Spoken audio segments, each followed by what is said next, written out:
আখের রস খাবো, খেয়ে আবার এখান থেকে বেরোবো। দাদা কেউ আসবে নাকি? ও কোথায়? ওই ওডোমিটারে শো করছে 596 কিলোমিটার, 596 কিলোমিটার রাইড করলাম এখন অবধি সকাল থেকে। হ্যাঁ ও নেই লাগেগা। আচ্ছা আচ্ছা ঠিক ঠিক ওকে।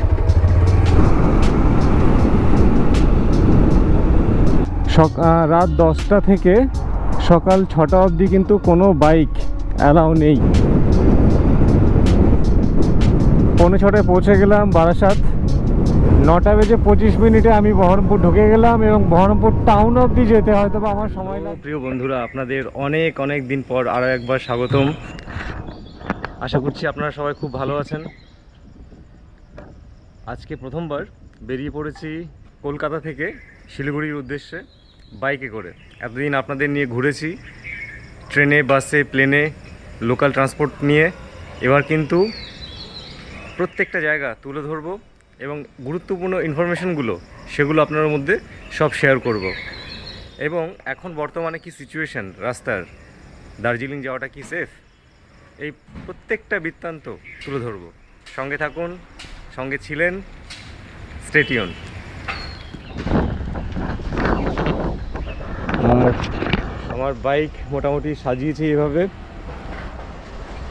পেছনে ব্যাকপ্যাক রেডি, হেলমেট আছে, হেলমেটটা খুলে রেখেছি এখন, tank bag, waterproof mobile case, এবং এই ব্যাকপ্যাকটাও সম্পূর্ণ ওয়াটারপ্রুফ করে নিয়েছি যাতে করে বৃষ্টি এলে আপনার না ভেজে এবং আমার মূল্যবান জিনিসপত্র সেফ থাকে।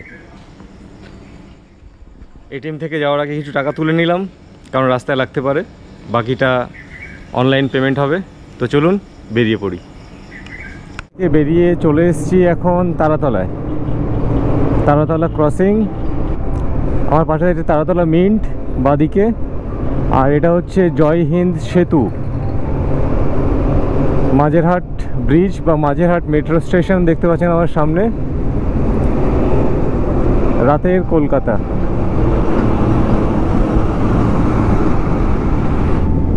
প্রত্যেকটা ইনফরমেশন আপনাদের মধ্যে তুলে ধরার জন্য, এবং অবশ্যই সেই ইনফরমেশনগুলো খুব ইউজফুল হবে আপনাদের জন্য যারা পাহাড় ভালোবাসেন, পাহাড় যেতে চান, বাইকে করে যাবেন, প্রথমবার যাবেন। আমি যেমন একা ঘুরেছি আগে, আজকেও আমি বেরিয়ে পড়েছি একাই।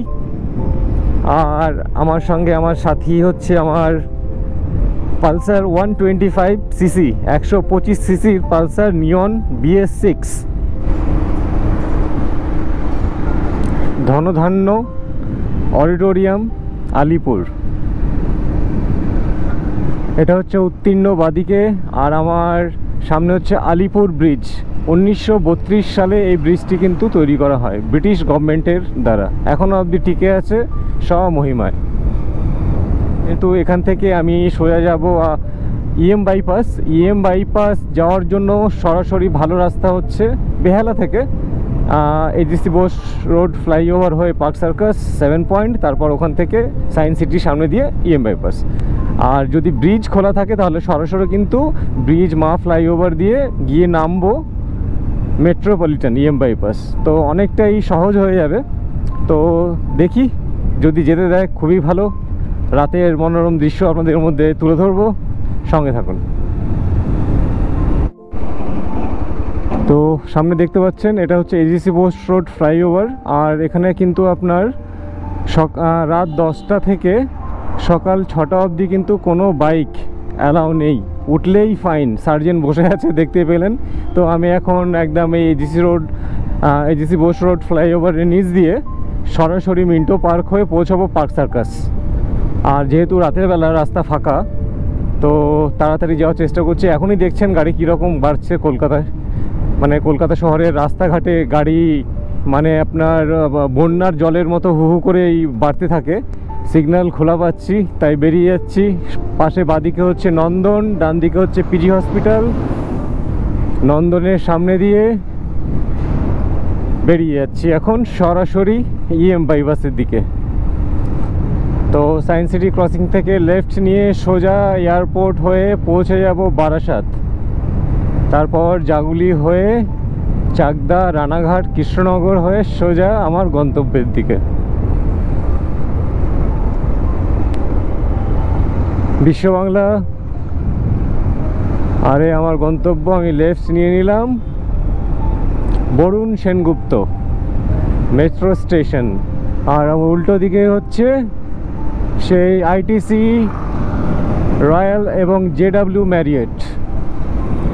সকালের আলো ফুটতে শুরু করেছে বন্ধুরা, ঘড়িতে বেলা এখন সকাল 4:45, আর এখন পৌঁছে গেলাম উল্টোডাঙ্গা ব্রিজ পার করে লেক টাউনের দিকে।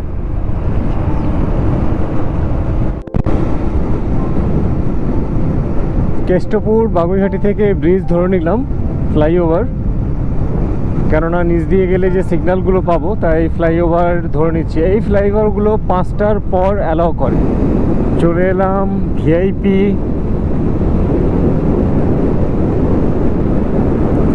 ইন্ডিকেট করছে এয়ারপোর্ট 3 কিলোমিটার, যশোর রোড সামনে। পৌঁছে গেলাম মধ্যমগ্রাম।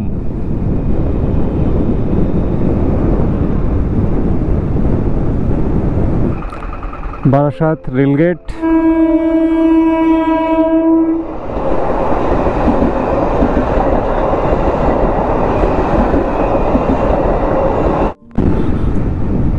তো ফাইনালি 5:45 পৌঁছে গেলাম বারাসাত।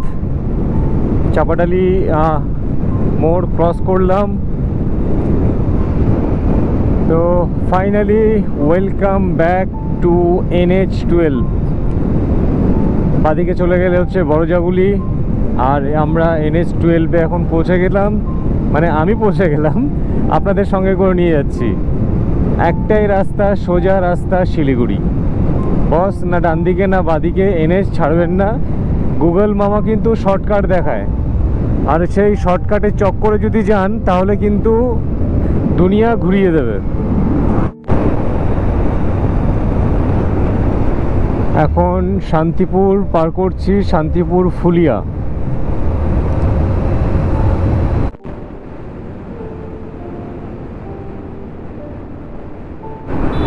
তো বন্ধুরা এসে পৌঁছে গেলাম কৃষ্ণনগর, বা কৃষ্ণনগর পার করছি। এখন ঘড়িতে বাজে 8:05। সো এখন অবধি জার্নি খুবই কমফোর্টেবল, খুবই ভালো। আর পালসার 125cc-র মাইলেজ, কমফর্টনেস নো ডাউট খুবই ভালো। বিশেষ করে সিট কমফর্ট তো খুবই ভালো, সাসপেনশন খুবই ভালো, আরামদায়ক। এখন অবধি উপভোগ করছি। এখন এসে হাজির হলাম বেথুয়া ডোহরি। এখন অবধি 160 কিলোমিটার রাইড করে ফেলেছি। আর মাঝে দুটো জায়গায় দাঁড়িয়েছিলাম চা খাওয়ার জন্য। সেকেন্ড টোলে বাইক সম্পূর্ণ ফ্রি, বাইকের কোনো পয়সা লাগে না। একেবারে বাঁ দিকের লেনটা দিয়ে যেতে হবে, একেবারে লেফট লেন, বাঁ দিকের লেন দিয়ে বাইকের জন্য রাস্তা করা আছে। টোটালি ফ্রি, কোনো পয়সা লাগে না।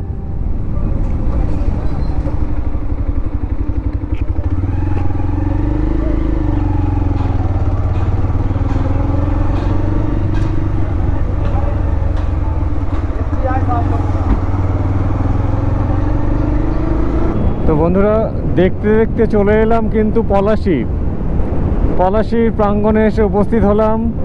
তো এটা হচ্ছে সেটারই একটা সৌধ, একটা মিনার, স্মৃতিসৌধ, পলাশি ওয়ার মেমোরিয়াল।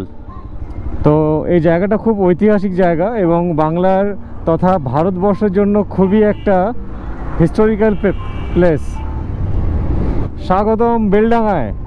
দেখতে পাচ্ছেন তো সারি সারি সব গামছা ঝুলানো আছে। যখনই যাওয়ার সময় দেখবেন গামছা ঝুলছে, তার মানে চলে এসেছেন আপনি বেলডাঙা।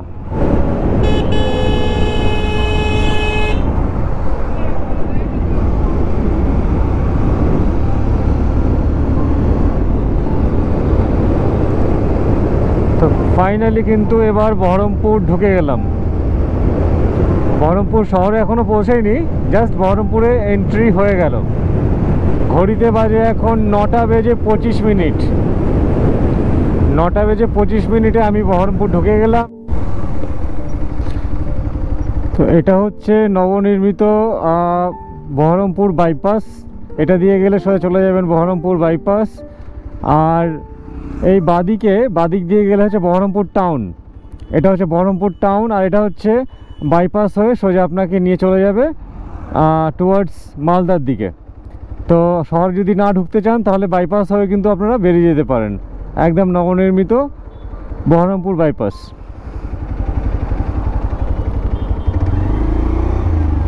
হ্যালো প্রিয় বন্ধুরা, এখন বহরমপুর থেকে আরও 57 কিলোমিটার ছাড়িয়ে এসেছি।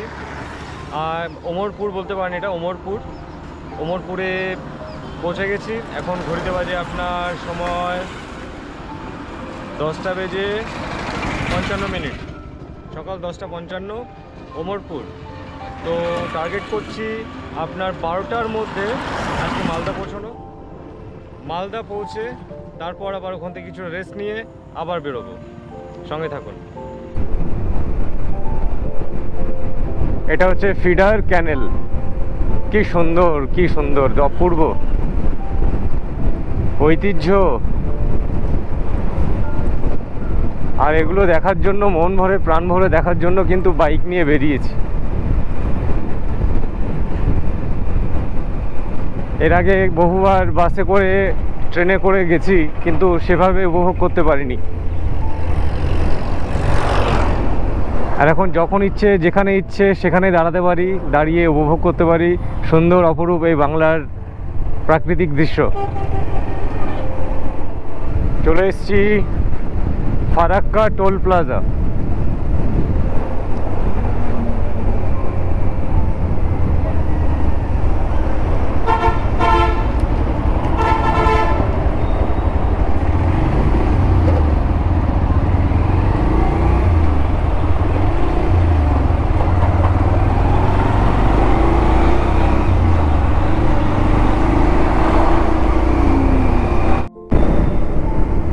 ধুলিয়ান ক্রস করছি। এটা হচ্ছে ধুলিয়ান, এরপর ফারাক্কা। ধুলিয়ান থেকে ফারাক্কার দূরত্ব হচ্ছে 16 kilometre, 16 kilometre from Dhulian to Farakka.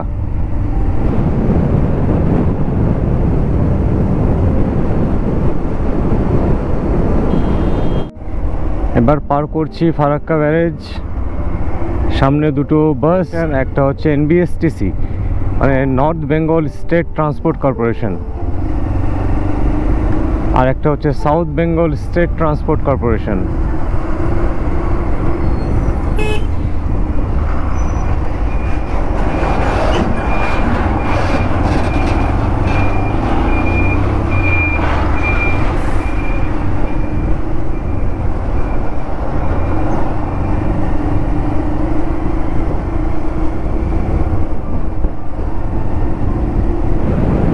Farakka bridge পার করে আরও একটা টোল, ফারাক্কা রায়গঞ্জ হাইওয়ে।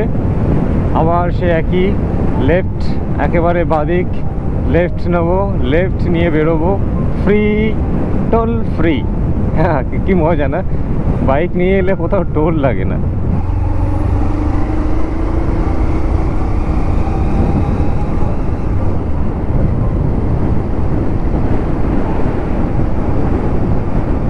এখন অবধি ওডোমিটারে দেখাচ্ছে 364 কিলোমিটার আমি রাইড করেছি। 364 কিলোমিটার। ঘড়ির কাঁটায় এখন বাজে পুরো 12টা, এক্স্যাক্ট 12টা এখন হয়ে গেছে। তো টার্গেট করেছিলাম যে 12টার মধ্যে মালদা পৌঁছে যাব। 28 কিলোমিটার লেট যাচ্ছি। যাই হোক, রাস্তায় যেহেতু দিনের বেলা, তো দিনের বেলায় আপনি বেশি জোরে চালাতে পারবেন না বা কনস্ট্যান্ট চালাতে পারবেন না। প্রচুর গাড়ি, অটো, টোটো, সাইকেল সবই তো দেখতে পাচ্ছেন, এই ভিডিওর মধ্যে সব আমি তুলে ধরলাম। তাছাড়া হাইওয়েতে কিন্তু কোনো সমস্যা নেই, কোনো প্রবলেম নেই, অবস্ট্রাকশন নেই, একেবারে স্মুথ। রাতের বেলা আপনার সময় আপনি আনুমানিক 2 ঘন্টা থেকে 2.5 ঘন্টা 3 ঘন্টা কম সময় লাগবে। রাস্তায় রাইড করতে করতে যদি জল তেষ্টা পাই, জল তো খাওয়া হয়, তো আখের রস খাওয়াও কত করে? 10 টাকা। আচ্ছা, তুমি 20 টাকার বানাও, 20 টাকার। হ্যাঁ, এগুলো হচ্ছে পিওর জুস, মানে কোনো কার্বোহাইড্রেটের ব্যাপার নেই, কন্টেন্টের ব্যাপার নেই। আখের রসটা বেস্ট, যেহেতু আমাদের শরীর ডিহাইড্রেট হয়ে যায় এবং রাস্তায় ইনস্ট্যান্ট এনার্জিও দরকার, তাই সুগার থাকে। সুগারের মধ্যে যে এনার্জি, ওইটা সঙ্গে সঙ্গে আপনার শরীরে গ্লুকোজের কাজ করে। সো হ্যাঁ হ্যাঁ, দাও লিবু দাও।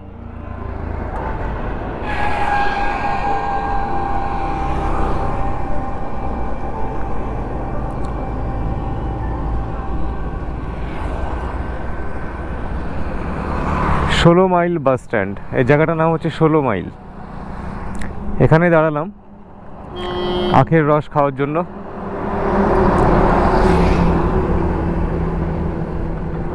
যদি তোর ডাক শুনে কেউ না আসে তাহলে একলা চলো রে, এরকমই একটা পরিস্থিতি। আখের রস খাবো, খেয়ে আবার এখান থেকে বেরোবো।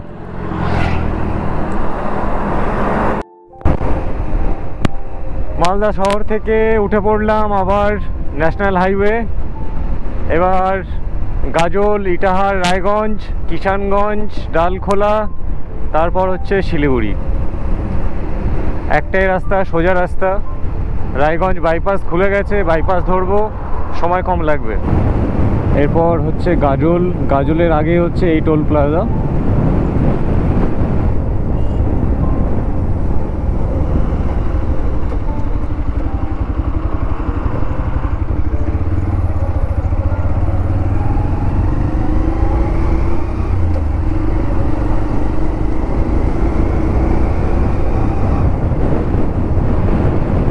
এই ব্রিজের নিচ থেকে এটা ডান দিক দিয়ে চলে গেলে চলে যাবে হিলি, বালুরঘাট হিলি, আর সোজা চলে যাচ্ছে রায়গঞ্জ। জাস্ট এর নিচেই হচ্ছে আপনার আন্ডারপাস। ওই সামনে থেকে ব্রিজে ওঠার মুখ থেকে লেফট টার্ন নিয়ে আন্ডারপাস দিয়ে টুয়ার্ডস হিলি, বালুরঘাট, গঙ্গারামপুর। রায়গঞ্জ বাইপাস এখন ক্রস করছি। নতুন উদ্বোধন হয়েছে, ভীষণ সুন্দর রাস্তা, দারুণ রাস্তা।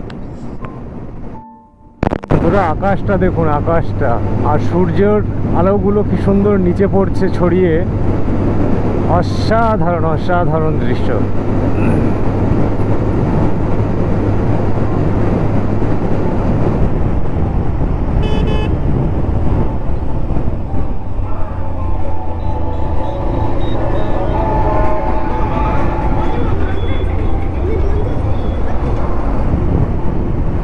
Purnia 42 kilometre, Kishanganj 28 kilometre. ডান দিকে নিতে হবে, রাইট টার্ন। ওকে,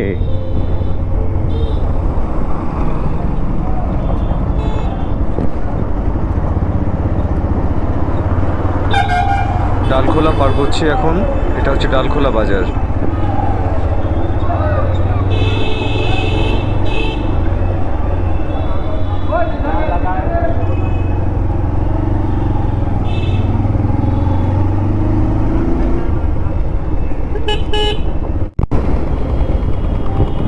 তো চলে এসেছি কিষানগঞ্জ। কিষানগঞ্জ ঢুকে গেছি। এটা কিষানগঞ্জ বাস স্টপেজ। এটা হচ্ছে কিষানগঞ্জ বাস স্টপ। তার মানে আমি এখন আছি বিহারে। বিহারের ওপর দিয়ে যাচ্ছি শিলিগুড়ির দিকে। এটা হচ্ছে কিষানগঞ্জ স্টেশন।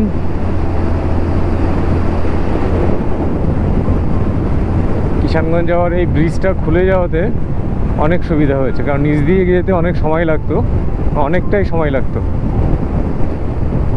সো এই ব্রিজটা হয়ে যাওয়াতে অনেক স্মুথ হয়ে গেছে এবং সময়ও কম লাগবে। আমি এখন দাঁড়িয়ে আছি আপনার, এটা হচ্ছে গাইসাল স্টেশন। গাইসাল স্টেশনটা হচ্ছে কিষানগঞ্জ থেকে ইসলামপুর যাওয়ার সময় পরে, তো এই গাইচাল স্টেশন যেখানে অ্যাক্সিডেন্টটা হয়েছিল, এই অ্যাক্সিডেন্টের এই জায়গাটা ঠিক উল্টো দিকে যে হাইওয়ে 34 ন্যাশনাল হাইওয়ে, এই জায়গায় এখন অবধি অনেক মানুষের মৃত্যু হয়েছে। ভয়ঙ্কর একটা জায়গা। এই যেমন সামনে দেখতে পাচ্ছেন, এই সামনে এটা এত বড় বড় খাদ, এখানে গাড়ি পড়লে কোনো উপায় নেই, সে অ্যাক্সিডেন্ট হবেই, 100% অ্যাক্সিডেন্ট হবে। আর ন্যাশনাল হাইওয়েতে গাড়ি স্পিডে থাকে। এই যে ছোট ছোট গাড়িগুলো দেখছেন, এই গাড়িগুলো বিশেষ করে, এই যে গাড়ি দাঁড়িয়ে গেল, তো এটা আপনারা লক্ষ্য রাখবেন। আপনারা যারা রাতের বেলা নাইট রাইড করেন, রাতের বেলা যারা আসবেন, খুব স্পিডে থাকেন, যেহেতু রাস্তা ফাঁকা থাকে, সেই সব বন্ধুদের বলছি গাইশাল স্টেশনের এই জায়গাটাকে অবশ্যই মার্ক করে রাখবেন এবং স্লো বাইক চালাবেন। চাই বাইক চালান বা 4 চাকা চালান, গাড়ি চালান, সাবধানে। এটা হলো গাইশাল স্টেশন, আমার সামনে দেখতে পাচ্ছেন গাইশাল স্টেশন। গাইশাল স্টেশন থেকে এই যে রাস্তাটা আমরা দাঁড়িয়েছিলাম, ভয়ঙ্কর ভয়ঙ্কর, মানে যারা স্পিডে যাবেন তারা কিন্তু 100% অ্যাক্সিডেন্টের সম্মুখীন হতে পারেন। খুব সাবধানে যাবেন। এবং এইটুখানি জায়গা জীবনের সব থেকে বড় ভয়ঙ্কর পরিস্থিতির সম্মুখীন করতে পারে আপনাকে। এই সামনে দেখতে পাচ্ছেন বড় বড় সব গাড্ডা, বড় বড় ট্রাক, লরি সব। এই যে দেখুন, 568 কিলোমিটার রাইড হয়ে গেছে। গাইশাল স্টেশন বা গাইশাল বাজার ক্রস করছি এখন।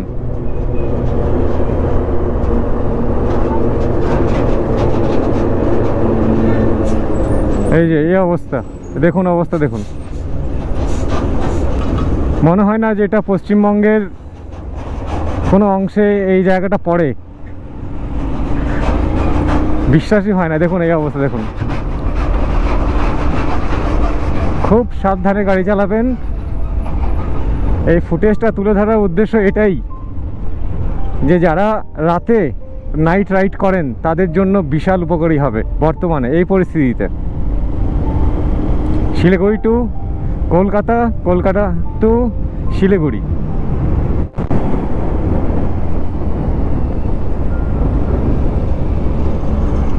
মঙ্গল গ্রহের রাস্তা, মঙ্গল গ্রহে আছি মনে হচ্ছে।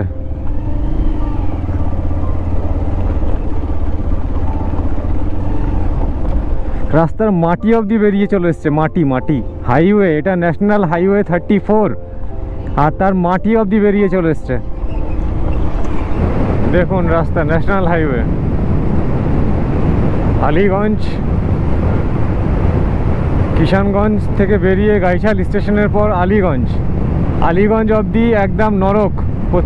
আর আলিগঞ্জ থেকে আবার কিন্তু রাস্তা এই রকম। তো খেলাটা কে খেলছে, খেলাটা মানে কাদের হাতে বোঝা বড় মুশকিল। তো যেই খেলুক না কেন, মানুষের জীবন নিয়ে খেলার অধিকার কারণ নেই। বাদিকে চলে গেল ইসলামপুর, ইসলামপুরকে বাইপাস করে চলে এলাম।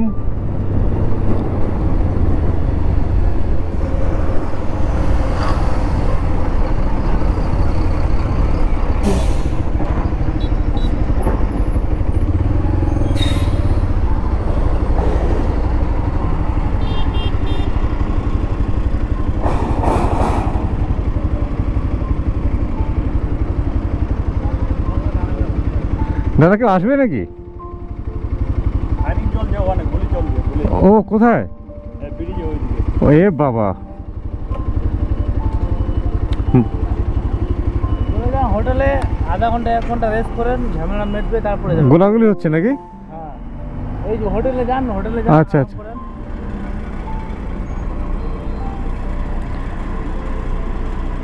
তো ইসলামপুর বাইপাসের এই জায়গাটায় এলাম, শুনছি নাকি সামনে নাকি গোলাগুলি হচ্ছে, যার জন্য এই যে ন্যাশনাল হাইওয়ের ব্যারিকেড করে দিল পুলিশ।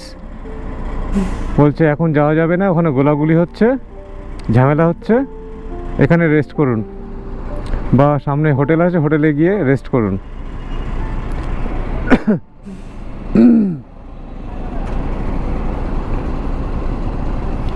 সব গাড়ি দাঁড়িয়ে যাচ্ছে।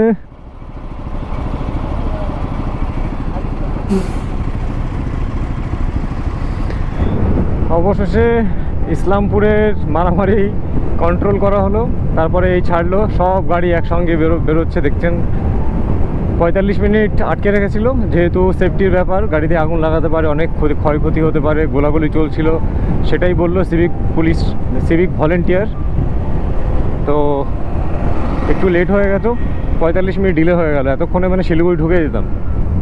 শিলিগুড়ি ঢোকার আগে এটা হচ্ছে লাস্ট টোল প্লাজা। সো এরপরেই ঢুকে যাব শিলিগুড়ি। এই টোল প্লাজা কমপ্লিট করা মানে হচ্ছে শিলিগুড়ি ঢুকে যাওয়া। রাত বাজে প্রায় 7:45। সো বন্ধুরা, welcome to Siliguri city. Finally Siliguri পৌঁছে গেলাম। বাগডোগরা পেরিয়ে এসে জাস্ট শিলিগুড়ি ঢুকছি। এর আগে কখনোই আমি রাতের বেলাও দার্জিলিং যাইনি, কিন্তু বাইকেই রাতের বেলা জীবনের প্রথম পাহাড়ে ওঠা হবে আমার আজকে। সো খুবই এক্সাইটেড। আর দেখি যদি টাটা সুমোগুলো যেতে পারে তাহলে আমিও যেতে পারবো। প্রবলেম আশা করছি হবে না, কেননা এর আগে বহুবার বাইকে না হলেও গাড়িতে করে বা লোকাল ট্রান্সপোর্ট করে কিন্তু আমি বহুবার পাহাড়ের বিভিন্ন জায়গায়, নেপালের বিভিন্ন জায়গায় ট্রাভেল করেছি। সো দেখা যাক, হোপ ফর দ্য বেস্ট। এটা হচ্ছে ফাঁসি দেওয়া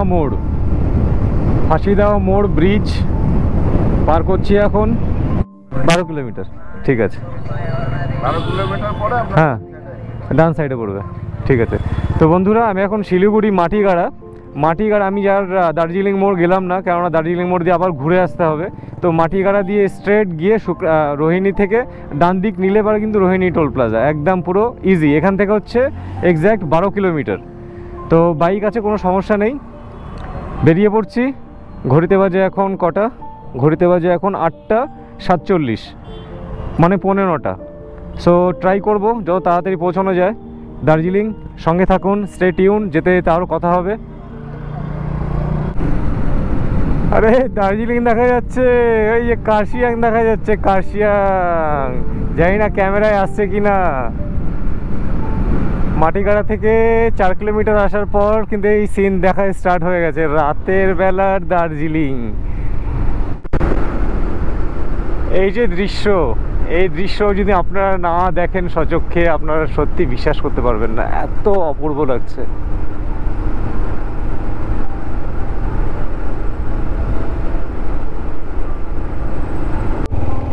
চলে এসেছি রোহিণী টোল প্লাজা।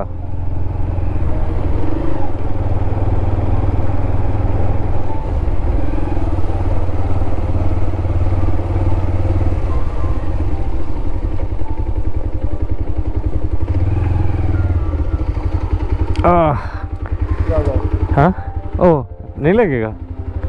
अच्छा, ठीक ओके।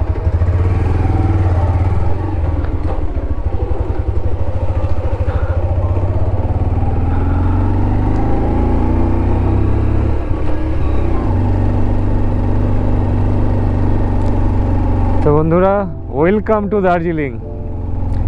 এই হচ্ছে আমাদের দার্জিলিংয়ের রাস্তা। এই হচ্ছে পাহাড়ে ওঠা শুরু হলো। ফার্স্ট গিয়ার সেকেন্ড গিয়ারে এখন অবধি কিন্তু চলবে।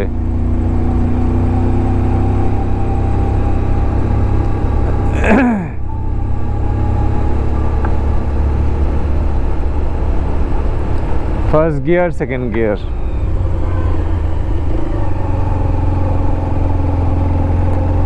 আমার লাইফে পাহাড়ে প্রথমবার, এটাই ফার্স্ট আমি বাইক নিয়ে এসেছি।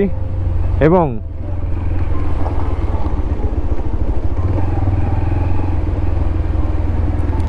এর আগে কোনো এক্সপিরিয়েন্স আমার নেই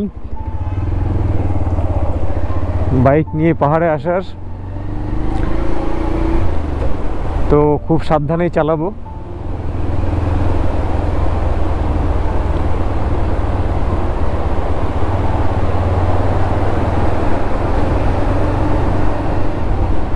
পাহাড়ে এরকম ছোটো ছোটো রেস্টুরেন্ট খুব পাবেন।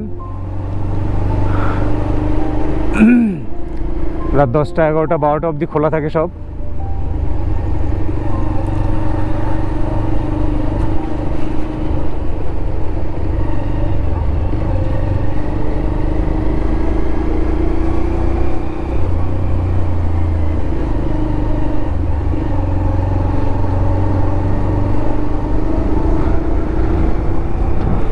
Orchid restaurant.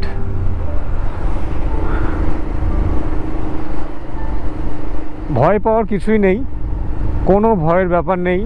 আপনি যদি বাইকটা একটু ভালো করে ব্যালেন্স করতে পারেন, টার্নিংগুলো নেওয়ার সময় সবসময় ফার্স্ট গিয়ার সেকেন্ড গিয়ারেই নেবেন, কেননা ফার্স্ট গিয়ারের শক্তি এবং সেকেন্ড গিয়ারের শক্তি কিন্তু সবচেয়ে বেশি। তো ওঠার সময় ফার্স্ট গিয়ার সেকেন্ড গিয়ার এবং ক্লাচ অবশ্যই হাতে রাখবেন। ব্রেক সবসময় ক্লাচের ব্রেক ইউজ করার চেষ্টা করবেন, ক্লাচের ব্রেক কিন্তু খুব উপযোগী।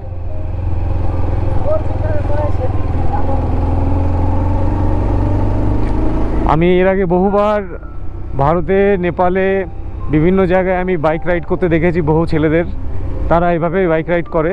তো আমি তাদের দেখে দেখে শিখেছি। সো দেখে শেখা আর আজকে সেটাকে প্র্যাকটিক্যালে পরিণত করা অনেকটাই চ্যালেঞ্জেবল। রাত 9টার সময় 10টার সময় পাহাড়ে উঠছি বর্ষার সময়। তো অনেকে হয়তো বলবেন এত রিস্ক কেন নিলে, এত রিস্ক নিয়ে রাতে যাওয়ার কি ছিল। আসলে ব্যাপারটা হচ্ছে যে যদি রিস্ক থাকে বা বিপদ হওয়ার থাকে, সেটা তো দিনের আলোতেও হতে পারে। তাই এই ছোট্ট রিস্কটা নেওয়া যেতেই পারে। আর বর্ষার সময় পাহাড় যে এত সুন্দর হয়ে যায় সকালবেলা দেখাবো।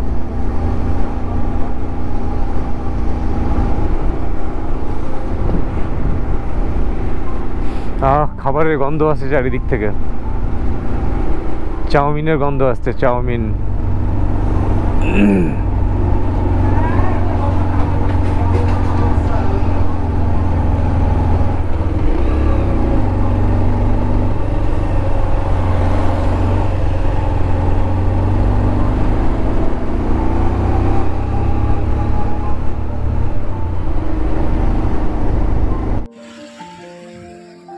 ফ্রেন্ডস, দাঁড়িয়ে আছি কোথায় বলুন তো? কার্শিয়াংয়ের ওপরে। রাত বাজে 11টা। তো আপনার যেহেতু এখানে লাইট কম, তাই এই ফোকাসে চলে আসি। ডিজে ডিজে হচ্ছে, এবার চেহারা ঠিক বোঝা যাচ্ছে। গাড়ি আসছে, গাড়ি থেকেও বোঝা যাবে। তো কার্শিয়াংয়ের একদম পুরো কার্শিয়াংয়ের পয়েন্টে দাঁড়িয়ে আছি। আর আমার উল্টো দিকে যে সিনটা আছে সেটা আমি আপনাদের মধ্যে এক্ষুনি দেখাচ্ছি আপনাকে। মানে গোপ্রো ক্যামেরাটা ভেতর রেখে দিয়েছি, মোবাইল দিয়ে করছি। আর গাড়ির ইন্ডিকেটারে আমার ডিজে হচ্ছে। ব্যাক সিনটা দেখুন খালি, ওপর থেকে সমতল এবং পাহাড় দুটোই দেখা যাচ্ছে একসাথে।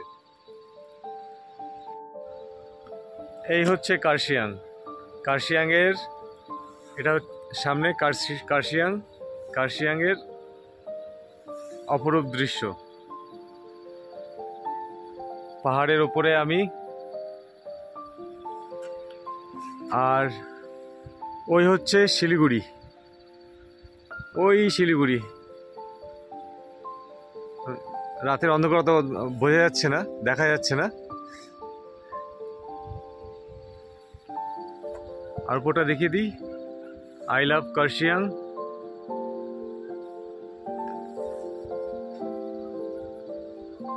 এই অল্প অল্প দেখা যাচ্ছে, I love Kurseong. So Simba, আমার সিম্বা আমাকে কলকাতা থেকে এখান অবধি নিয়ে এসছে উইদাউট এনি প্রবলেম। বিন্দাস নিয়ে এসছে, বিন্দাস। I love you Simba. আর এখান থেকে এখন 28 কিলোমিটার যেতে হবে দার্জিলিং। সো আর দেরি না করে চলুন বেরিয়ে পড়ি। হ্যালো হ্যালো, ওয়েলকাম অ্যাগেন বন্ধুরা। একেবারে কি বলবো, শিলিগুড়ি থেকে দার্জিলিং অবধি আমি একাই এসছি। পুরো পাহাড়ে আর কেউ নেই, বর্ষায় সব শুনশান। শুধু কতগুলো মালের গাড়ি আসছে, ওগুলো এসে চলে যাচ্ছে। তো এখন চলে এসছি আপনার কোথায়, ঘুম স্টেশন। আমার সামনেই আছে ঘুম স্টেশন। তো এই বর্ষার সময়, ফুল বর্ষা, মানে পাহাড়ে কেউ আসার সাহস পায় না। আমি জানতাম না, আমি চলে এসেছি, বাট আমি খুবই এনজয় করেছি। বাট একটা জিনিস আমি বলবো আপনাদের, যারা এই বর্ষার সময় পাহাড়ে আসবেন, অবশ্যই অবশ্যই যেখানে যেখানে রেল লাইন আছে, আড়াআড়িভাবে কিন্তু কখনোই পার হবেন না, স্লিপ খেয়ে পড়ে যাবেন। একদম মাঝখান থেকে স্ট্রেট, যাতে ক্রস করতে পারেন, কারণ এত স্লিপ হয়ে থাকে 100% বাইক কিন্তু উল্টাবে। আর কার্শিয়াং এর পর থেকে আপ টু দার্জিলিং অব্দি জায়গায় জায়গায় বড় বড় গাড্ডা হয়ে আছে। বর্ষার সময় বুঝতে পারবেন না, তাই খুব আস্তে আস্তে ধীরে সুস্থে গাড়ি চালান। সময় লাগুক আধ ঘন্টা 1 ঘন্টা বেশি, কিন্তু সেফ থাকবেন। তো ঘুম স্টেশন এখন একেবারে পরিষ্কার, মেঘ নেই, ভালো লাগছে। এবার যাব হোটেলে দার্জিলিংয়ে, এখান থেকে মাত্র আর কয়েক কিলোমিটার, তারপরে কিন্তু পৌঁছে যাবো Darjeeling. So finally I love DHR Darjeeling. So দার্জিলিংয়ে এসে পৌঁছে গেলাম ফাইনালি, আর আমার পেছনে হচ্ছে Darjeeling station. So thank you so much সঙ্গে থাকার জন্য। আর যদি কোনো কোয়েশ্চেন থাকে অবশ্যই কমেন্ট সেকশনে গিয়ে আমাকে জিজ্ঞেস করতে পারেন, আমি বলবো, যেমন সবসময় বলি। শাব্বা খায়ের, গুড নাইট। এবং পরবর্তী আরও অনেকগুলো এপিসোড আসছে, প্রত্যেকটা জিনিস আমি তুলে ধরবো, সঙ্গে থাকুন।